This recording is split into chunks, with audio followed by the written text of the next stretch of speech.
S, big breaking news ಇದು. ದಾವಣಗೆರೆ ದಂಗಲ್ ಇನ್ನೂ ಮುಗುದಿಲ್ಲ ಅಂತ ಕಾಣುತ್ತೆ. ಯಾಕಂದ್ರೆ ದಾವಣಗೆರೆ ಉಪ ಚುನಾವಣೆ ಮತ್ತು ಬಾಗಲಕೋಟೆ ಉಪ ಚುನಾವಣೆಯಲ್ಲಿ ಏನು ಅಲ್ಪಸಂಖ್ಯಾತರಿಗೆ ಆಗಿರುವಂತ ಒಂದು ಸಮಸ್ಯೆ ಎರಡು ಬಣಗಳಾಗಿ ಒಡೆದಿರುವಂತದ್ದು. ಈ ಕಡೆ ಡಿ.ಕೆ. ಶಿವಕುಮಾರ್ ಅವರ ಬಣ ಆಗಿರ್ಬೋದು, ಈ ಕಡೆ ಸಿಎಂ ಸಿದ್ದರಾಮಯ್ಯನವರ ಬಣ ಆಗಿರ್ಬೋದು.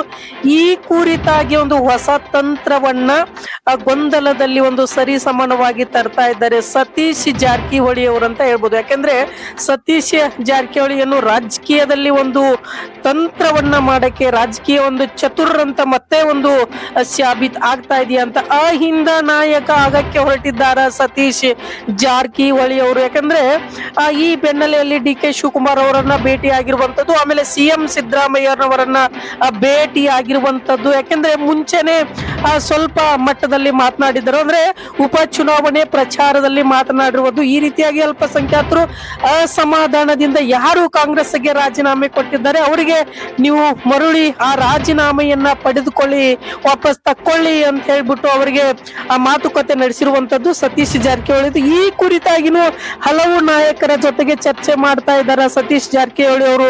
ಅಂದ್ರೆ ಏನು, ದಲಿತ ಸಮುದಾಯ ಮತ್ತು ಹಿಂದೂ ಸಮುದಾಯದ ವೋಟ್ಗಳ ಜೊತೆಗೇನೆ ಇಲ್ಲಿ ಅಲ್ಪಸಂಖ್ಯಾತರ ನಾಯಕರಾಗಕ್ಕೆ ಹೊರಟಿದ್ದಾರ ಸತೀಶ್ ಜಾರಕಿಹೊಳಿ ಅವರು ಅಂತ. ಯಾಕಂದ್ರೆ PM TV ಕರ್ನಾಟಕದ ಬಿಗ್ ಎಕ್ಸ್ಕ್ಲೂಸಿವ್ ಮಾಹಿತಿ ಇದು. ಯಾಕೆಂದ್ರೆ ಅಲ್ಪಸಂಖ್ಯಾತರ ಸಮುದಾಯದ ಜಟಾಪಟಿಯಲ್ಲಿ ಅಂದ್ರೆ ಏನು ಜಮೀರ್ ಅಹಮದ್ ಅವರ ಕುರಿತಾಗಿ, ಟಿಕೆಟ್ ಕುರಿತಾಗಿ ತಮಗೆಲ್ಲ ಗೊತ್ತಿರುವ ಹಾಗೆನೆ ಏನೆಲ್ಲ ಆಯ್ತು, ಯಾಕಾಯ್ತು ಅನ್ನೋದನ್ನು ಕೂಡ ತಮಗೆ ನಾವು PM TV ಕರ್ನಾಟಕದಲ್ಲಿ ಬಿಗ್ ಎಕ್ಸ್ಕ್ಲೂಸಿವ್ ಮುಖಾಂತರ ತೋರಿಸ್ತಾ ಬರ್ತಾ ಇದೀವಿ. ಈಗ ಎಲ್ಲ ಒಂದ್ ಕಡೆ ಸತೀಶ್ ಜಾರಕಿಹೊಳಿ ಅವರು ಹಿಂದ ನಾಯಕ ಆಗಕ್ಕೆ ಹೊರಟಿದ್ದಾರ ಅನ್ನೋದು ಒಂದು. KPCC ಉಪಾಧ್ಯಕ್ಷರಾಗಿರುವಂತ ಏನು ಸತೀಶ್ ಜಾರಕಿಹೊಳಿ ಈಗಾಗಲೇ DCM ಅವರನ್ನ ಭೇಟಿ ಆಗಿರ್ಬೋದು, ಆ ಜೊತೆಗೆ CM ಅವರನ್ನ ಭೇಟಿ ಆಗಿರ್ಬೋದು. ಈ ಕುರಿತಾಗಿ ಹಲವು ಚರ್ಚೆಗಳು ನಡೀತಾ ಇದ್ದೇನೆ.